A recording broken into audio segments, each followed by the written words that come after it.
आज का वीडियो बच्चों छोटा है, पर इसमें बात बहुत गहरी कही गई है।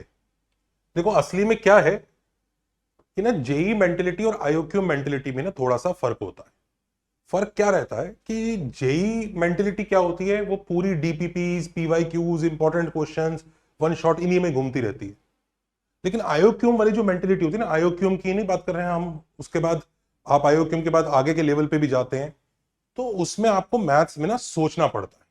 उसमें बिना सोचे काम होगा नहीं। आप चीजें रट नहीं सकते, आप प्रोग्राम नहीं हो सकते। आपको किसी भी चीज को हर एंगल से समझना आना चाहिए, और जितना टीचर ने पढ़ाया उतना ही नहीं, आपको और भी सोचना आना चाहिए कि ये चीज किसी दूसरी चीज से कनेक्टेड कैसे है। तो इस वजह से क्या होता है कि ये आयोक्यूम आपको एक्चुअली सोचने पर मजबूर मजबूर करता है। आयोक्यूम प्लस इसलिए लिखा है कि खाली आयोक्यूम की बात नहीं कर रही है, आगे के लेवल्स के बारे में बात हो रही है। और ये जो सोच होती है, ये टॉप रैंकर्स, अच्छे टीचर्स वगैरह सब में होती है। पर ये वाली जो सोच है ना, ये प्रोग्रामिंग वाली सोच है। और इसलिए कई बार बच्चे पूछते हैं क्या बचपन से आईओक्यूएम की तैयारी करनी चाहिए, तो डेफिनेटली वो बेनिफिशियल होता है। पर यहां पर वो प्रोग्रामिंग होती है। अब जैसे मैं आपको बताता हूं कि जो दुनिया अब जिस तरह से दिख रही है, तो जो बच्चे उस किसी भी चीज को अलग अलग एंगल से सोच पाते हैं, खुद सोच पा रहे हैं, उन बच्चों के लिए न्यू वर्ल्ड ऑर्डर में डेफिनेटली बहुत फायदा है। इनफैक्ट वो बच्चे आईआईटी में जाने के बाद भी अच्छी कंपनीज वगैरह क्रैक करेंगे। जितनी भी अच्छे अच्छे ऑर्गेनाइजेशन है, उनके जो एग्जाम्स होते हैं, उन एग्जाम्स में जो पेपर आता है वो आपको सोचने पे मजबूर करता है। और वहीं पे अगर हमने प्रोग्रामिंग करके अपने माइंड की कि हाँ पीवाईक्यूज हो गए, ये हो गया, डीपीपी हो गया, तो वहां के क्वेश्चन हो गए और हम पहुंच भी गए आईआईटी में, तो भी आप देखना वहां पर जाके वो डाउनफॉल, वो आप ये हेडलाइंस पढ़ते हैं कि आईआईटी गए पर इतने लोग अभी भी परेशान है, जो भी है।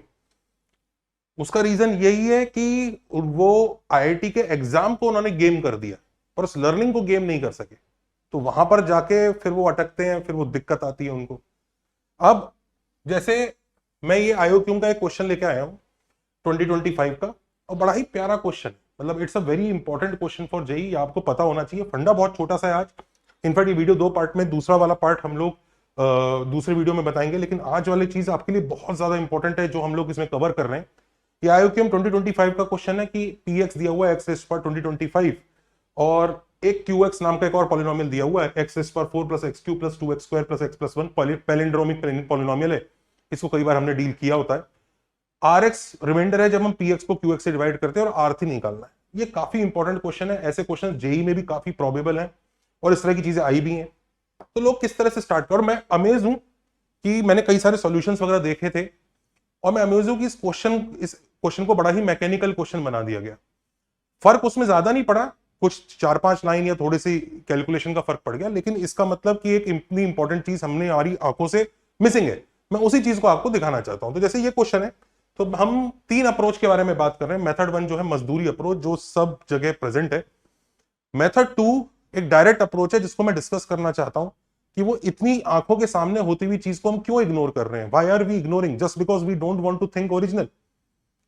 और मेथड 3 एक बहुत ही अच्छी एलिगेंट अप्रोच है, जिसको हम कभी किसी अगले वीडियो में लेके आएंगे। आज मेथड 1 और मेथड 2 के बारे में बात है। पहले मेथड 1 मजदूरी मेथड बताता हूं कि भाई ये तो सब जानते ही है, पीएक्स को अगर हमने क्यूएक्स से डिवाइड किया तो एक एचएक्स नाम का डिविडेंड क्वोशिएंट आएगा, और आरएक्स नाम का रिमाइंडर आएगा।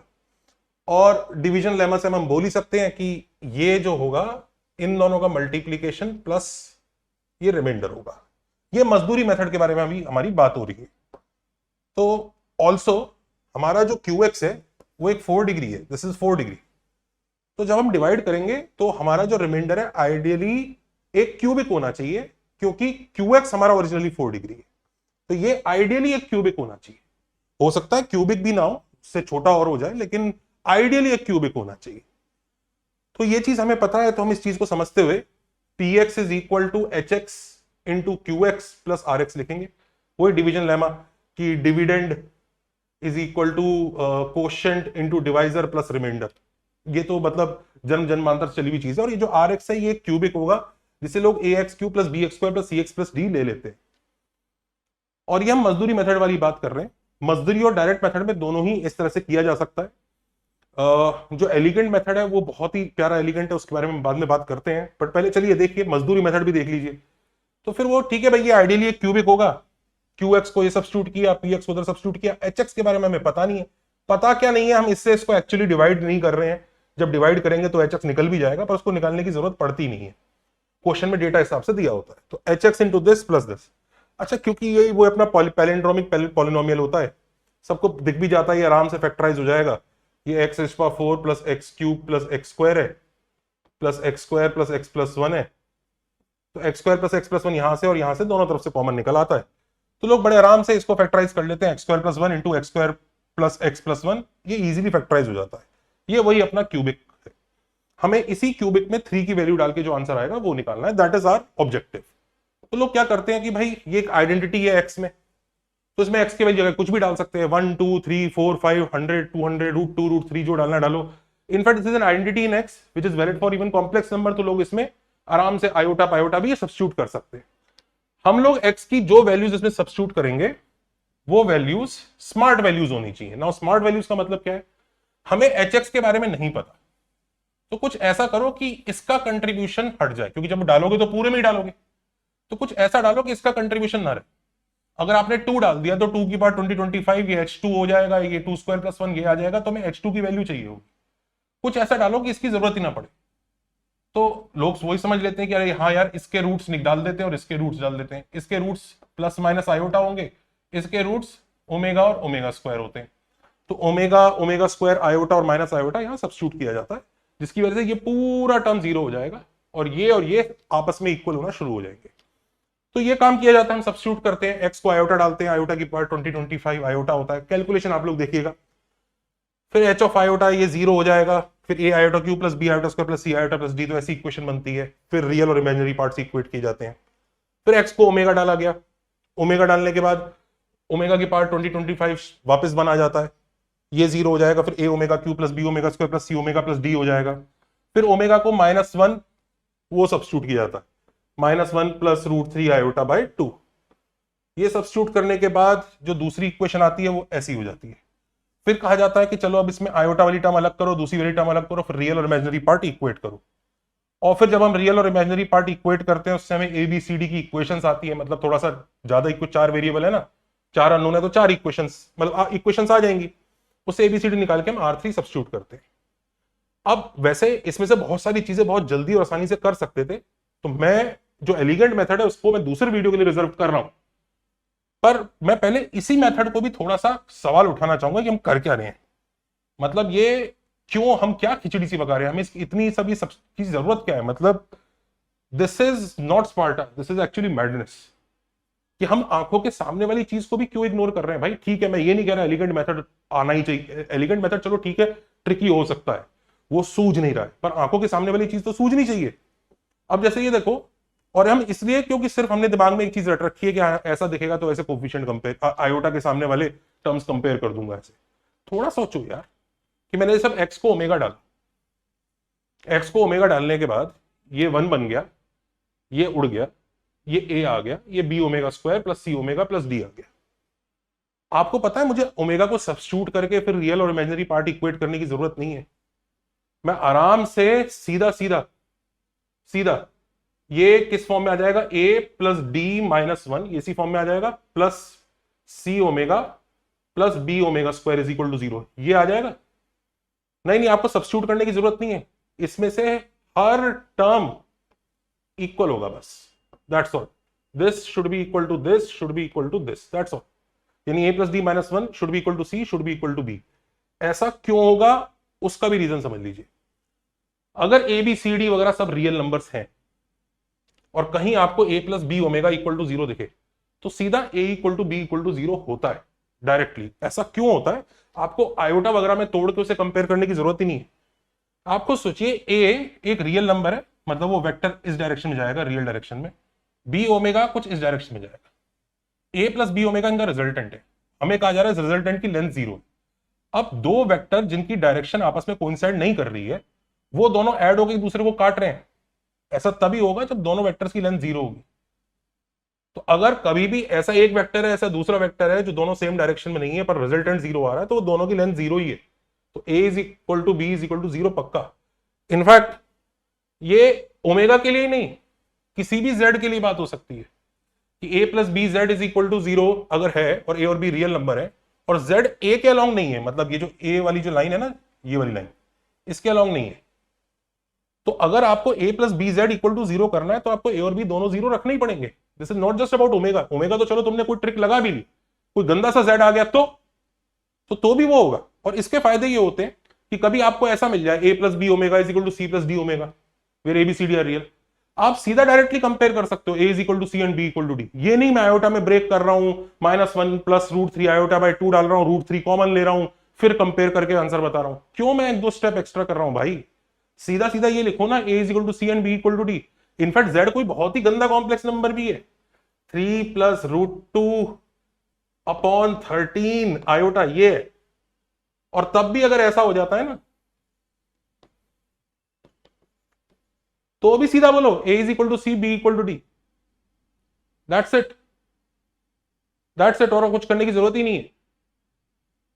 जस्ट दैट ये रियल वाली डायरेक्शन में नहीं होना चाहिए। इनफैक्ट इसका एक और फायदा भी होता है, जब भी आपको a plus b omega plus c omega square equal to 0 मिले तो a is equal to b is equal to c, equal to 0 नहीं, बस a is equal to b is equal to c. ऐसा क्यों? खुद देखो, वो जो ओमेगा स्क्वायर है उसे -1 माइनस ओमेगा लिख सकते हैं, और जैसे ही हम वो टर्म्स कलेक्ट करेंगे तो a minus c plus b minus c into omega आ जाएगा, यानी ये भी 0 होगा और ये भी 0 होगा। ये नया a, ये नया b, ऊपर वाले फंडे से। याद रखिए ये z के लिए ट्रू नहीं है, नीचे वाला। ऐसा मत सोचिए कि अब आगे से a plus b z plus c z square में ऐसा आ जाएगा तो कर दूंगा, नहीं। क्यों नहीं है? क्योंकि भाई हमने ओमेगा स्क्वायर को -1 माइनस ओमेगा सब्स्टिट्यूट किया ना, सारे z स्क्वायर ये काम नहीं करेंगे। पर हाँ वो बात सच्ची है कि अगर a plus b z is equal to c plus d z, जिसमें z जो है रियल के अलोंग नहीं है, ऐसा है कहीं भी है, तो ठीक है, a equal to c b equal to d, खत्म। और कुछ करना ही नहीं हमें। तो ये बात अपने को समझ में आती है, तो हम सीधा वही बोल देंगे a प्लस, आराम से हम इसको बोल सकते हैं कि जो हमारा ये रिलेशन आया था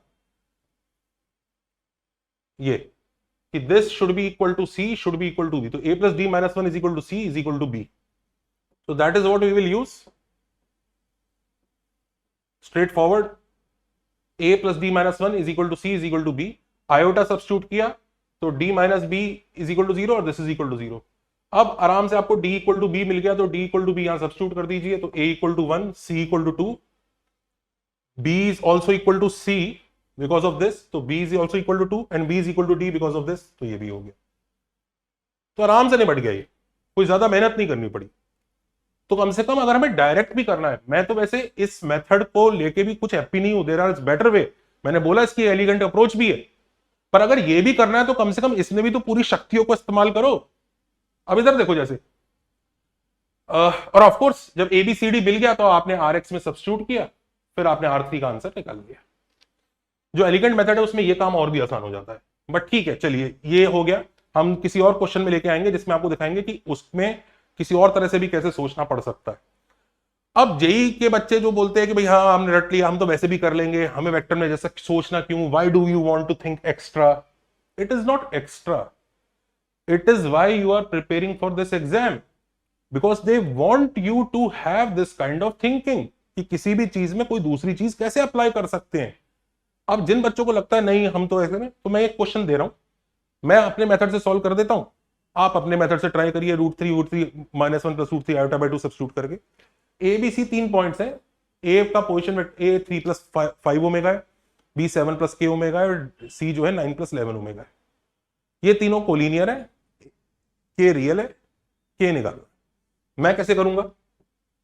ये ए बी सी है, ये रेशियो बीच का lambda is to 1 minus lambda मान लिया, ये 3 प्लस 5 ओमेगा है, ये 7 प्लस के ओमेगा, ये 9 प्लस 11 ओमेगा है। तो this into this into this, ये इसके इक्वल होगा। सेक्शन फॉर्मूला लगाएंगे, तो जैसे ही आप सेक्शन फॉर्मूला लगाओगे तो आपका ये रिलेशन आ जाएगा। अब ये भी समथिंग प्लस समथिंग ओमेगा की फॉर्म में है, ये भी सीधा इक्वेट कर दो। जो ओमेगा के साथ वाला पार्ट है वो ये दोनों इक्वल होंगे, जो दूसरा पार्ट है वो ये इक्वल होगा। इससे लैम्डा 2/3 आ गया, लैम्डा 2/3 यहां डाल दो, के 9 आ गया। आप लोग अगर ओमेगा की वैल्यू सब्स्टिट्यूट करके इस क्वेश्चन को करना चाहते हैं तो आप वो भी ट्राई कर सकते हैं, बी माई गेस्ट। मैंने इजीली किया, तो क्या आप इतनी इजीली कर पा रहे हैं ओमेगा की वैल्यू डालकर? वो आप ट्राई कीजिए। और अगर कर पा रहे हैं तो मैं और क्वेश्चन देता हूं जिसमें आप शायद और अटकेंगे, पर कभी ना कभी तो आप ये सोचेंगे कि अरे यार इतनी छोटी सी बात है, इसको अंडरस्टैंड कर लेता हूं, इसमें इतनी बड़ी बात क्या है, थोड़ा और सीख ही गया, मैं कुछ अच्छा ही हो गया। ऑल्सो हम अगले वीडियो के लिए लाइक शेयर सब्सक्राइब कर लीजिए, जिसमें हम इसके एलिगेंट मेथड के बारे में हम बात करेंगे। Take care, bye bye.